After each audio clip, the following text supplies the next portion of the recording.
Donc je suis Bruno David. Pendant des décennies, j'ai été chercheur au CNRS, plutôt intéressé par l'évolution biologique. Et puis ces 8 dernières années, j'ai été président du Muséum national d'histoire naturelle, donc dans un endroit absolument fantastique. Alors le prix du livre environnement, ça part de l'idée quand même que l'environnement est une question majeure de notre siècle. Ça commence même à faire un petit moment que c'est une question majeure et que par conséquent, il faut savoir communiquer sur ces sujets d'environnement en essayant de ne pas les rendre austères, en essayant de communiquer vers le plus large public possible.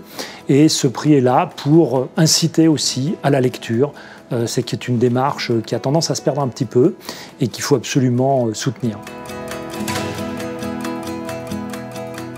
J'ai accepté de présider ce jury du livre environnement, d'abord parce que j'adore la lecture. Je suis un grand lecteur et je considère qu'aujourd'hui, on a besoin de parler de ces sujets d'environnement et on a besoin d'en parler à travers des livres.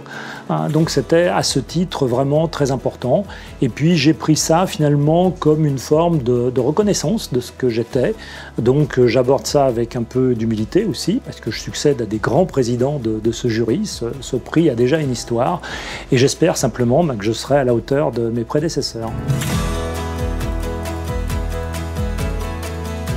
Donc le jury a retenu 4 livres nominés qui sont très différents les uns des autres. C'est un petit peu l'objectif d'aujourd'hui, c'était de choisir des livres qui répondent à des questions environnementales de manière assez différente les uns des autres. Et c'est exactement ce qu'on a fait. Donc on a 4 livres extrêmement variés.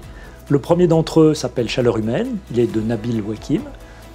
Le deuxième s'appelle Croissance soutenable de François Gross. Le troisième, Éloge de la plage, Grégory Le Floch. Et le quatrième, Sentinelle du climat, Heidi Sevestre.